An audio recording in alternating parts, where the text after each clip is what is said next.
story for me and my family being here today. I am from Teacher Christopher Bible class. Well, you all know him as Brother Chris, but who he was in my life, I will always call him Teacher Chris. We came from the Baptist faith, believing that we were serving Him, believing that what we was doing was right. I know many people will say, how come? But when that is all you know, and tradition, family tradition, you believe in what you're doing. You're being deceived and you don't know. And you sprinkle some Jesus on top of it. But from the first day I went in that class, the word wasn't just ink on a page. It went inside me and it started to bubble up and make me question things that I thought was right. And I went home that same day and I go to my mother and I say, Ma, girl, I find a place we need to go. Right. And I think it's the first or the second day Teacher Christopher came and I said, I was asking God for somewhere to go to learn more about Him because I felt like I reached a block.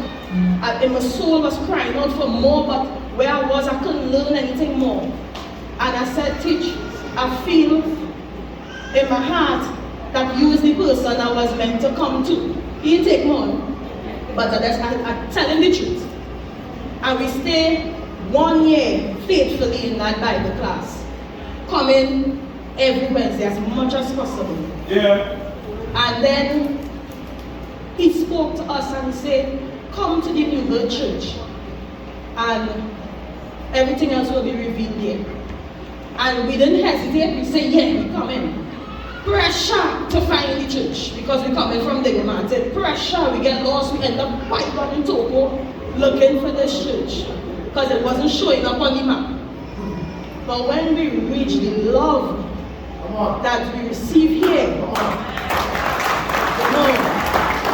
truly, I remember saying in my heart, truly this is a man of God. Yeah. And the man tell me what I say in my heart, I say, oh, what kind of thing is that? How do you do that?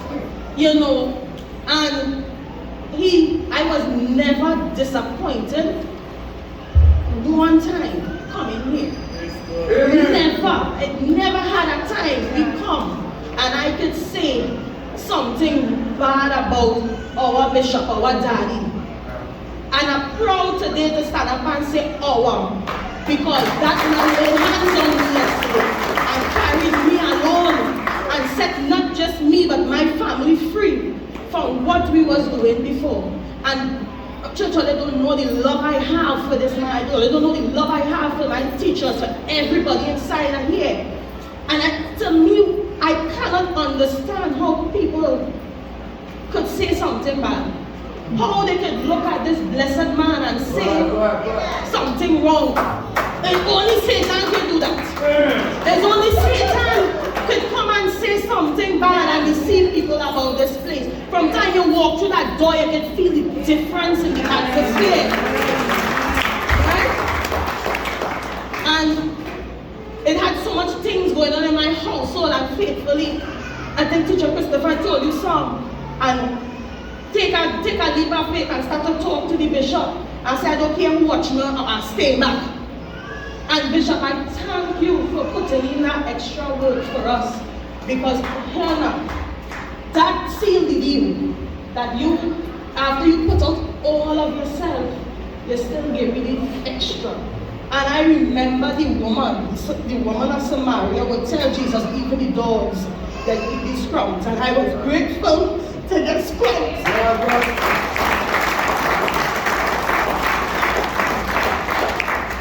Till I can eat from the table boldly today.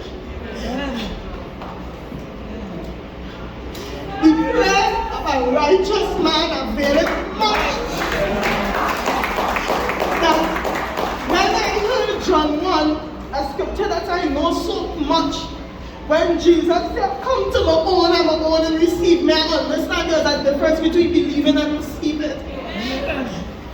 Just knowing you have a Jesus, so when Bishop said it is done, child, that you take it and you go home and you lie down, sleeping peacefully, knowing it done, regardless what you see it. I learned to close my eyes from this man here for whatever I see carnally. And yesterday, the last part of it, the Lord set me free. And He set my innocent daughter free.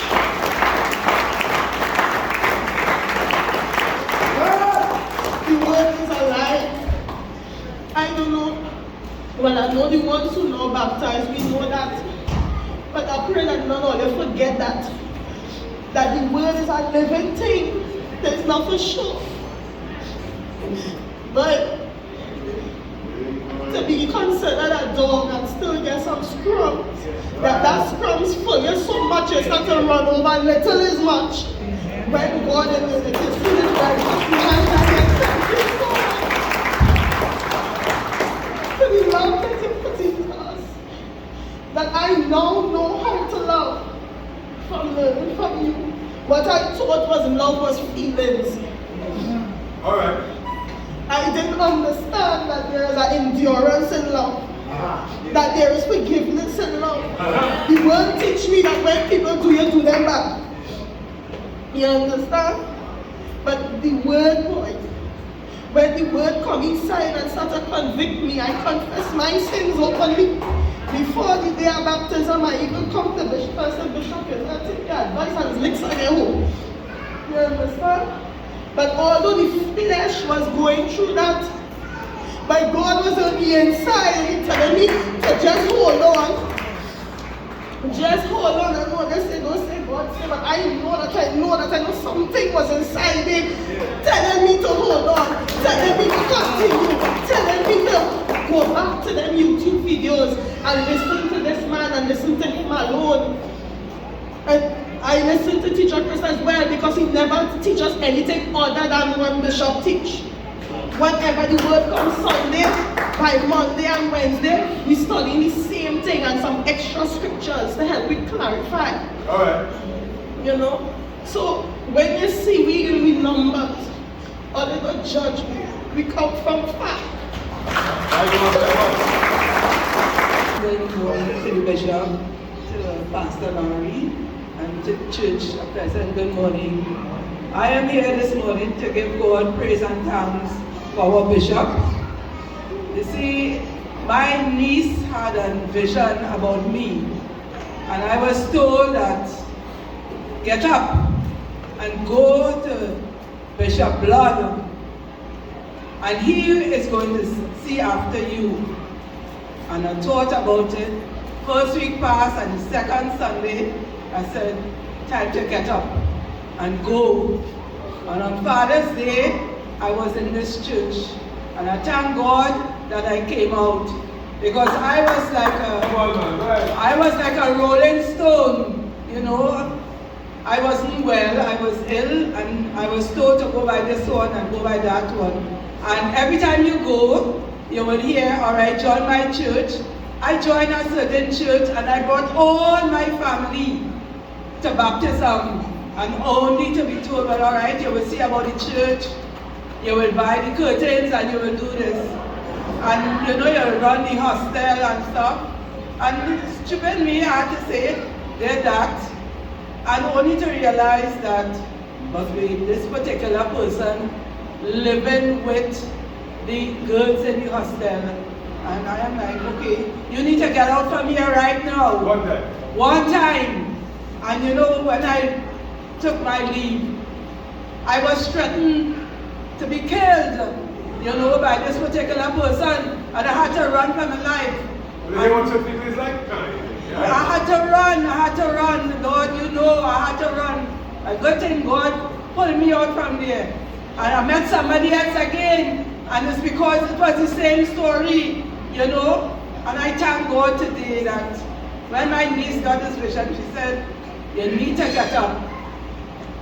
You know, my good friend Sengo, we known each other for so many years because we went to school together. In that vision, I was told, ask Sengo to come and pick you up and bring you to Pastor Blood. I didn't wait for that, because she said she saw me going up in the sky, because I lost one niece, one nephew 2 years ago. One was 23, one was 27. Had I known about Bishop, I may have brought them here, you know. But anyway, she saw me going up in the sky, and she was so frightened, she started to scream out. And she said, get up and go. Only blood can help you. And I am here today because I wanted to put aside all the different things that I had passed through, you know, from the different churches that I have been through, and the sort of things that they've been doing. I wanted to drop all of that and baptize and serve the Lord in spirit and in truth. And thank God that I am here. Yesterday I was able to go to the waters and baptism and just live a new life and live a life for Christ, that I'll be able to serve Him in spirit and in truth. And I thank you for Bishop that I am here this morning, and I know I will be here until God takes me up. Guys, come from Shogunas. I just want to say thank you to the Bishop. Thank you for everyone being here. I come from a place where it's about not a crime place, called it a hot zone. Within that same place, I always used to think outside the box, and not knowing that God has always been there for me and I have been unable to save her. My story is that my mother had spiritual problems, some small, where I came into the picture and I became adopted. The person who adopted me became my grandmother. Strangers took me in, take care of me, fed me, clothed me, gave me everything, and take care of me for years. The mistake I made is coming to church and not understanding the power of God, not understanding what is being done, just seeing the physical, just interpreting everything as clothes, jewelry, money, life, party, and not knowing that God is always present. All right. God was able to stay with me through everything. I left church at an age when my grandmother died and started venturing out into the world. I started a small business, and the spirit of fear came after me relentlessly.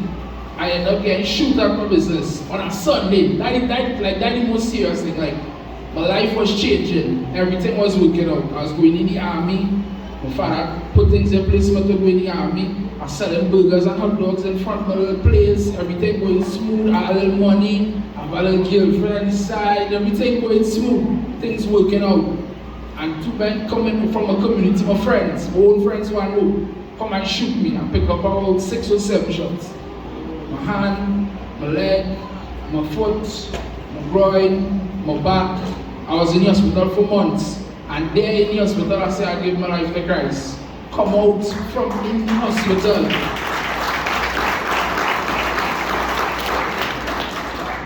Didn't give my life to Christ. The spirit of fear, demonic powers, nature, evil is so real.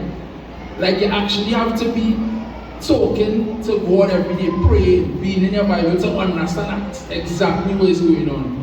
So I became a Muslim because I was a Muslim when I did get shoot. I always loved to know God and be close to God. It's just the spirits of evil that just bring confusion. And if you don't go to your Bible and you don't go to prayer, you will be confused. You will be thinking you're doing the right thing and you're walking the right path, not knowing this is the right path for you. Because parallel doesn't mean same.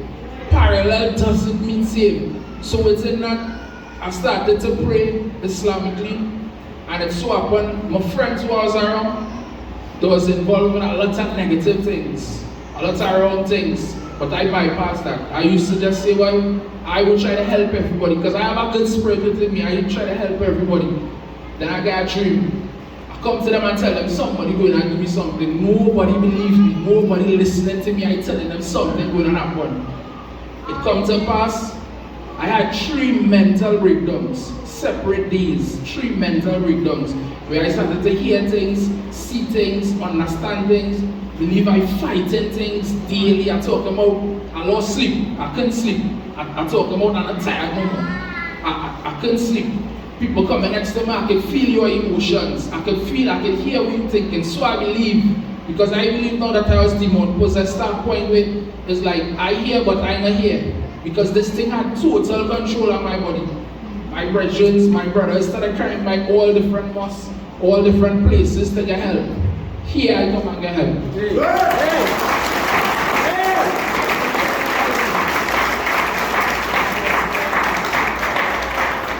The bishop told me give my life to Christ, but I was still battling these things. Like these things grant me knowledge, power, understanding. Like it have a whole world going on within the world we living in. Like a whole world, like you would walk in your city and think this is a bakery, and think this is a cellar, and think this is a hospital. But within that the devil is present there. Within that there's demonic forces present there.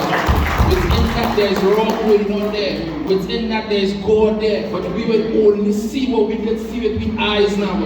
A fly have 1,000 eyes on one limb and still can't see when they go anything. So just imagine how much things we not seeing when the day come now. That's why I must hold on to people who go and choose now. And from that, I keep coming to church, but the battle is so real, so real. From music, lost as you go outside, people have one all kind of things, so it's lost.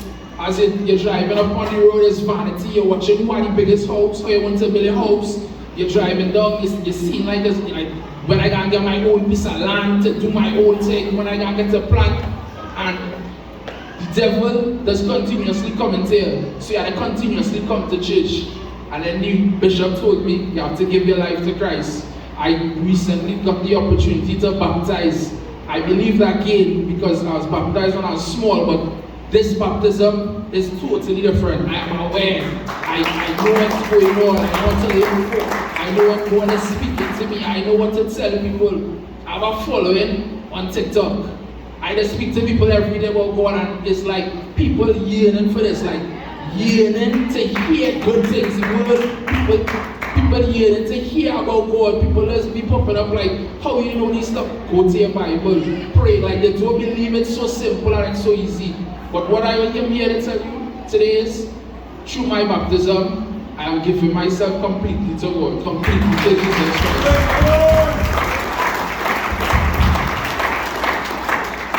And I want you all not to take this situation for granted.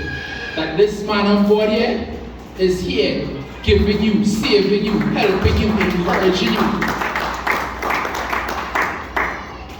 I want you all to understand, what he does is a hospital. What he does is a bank.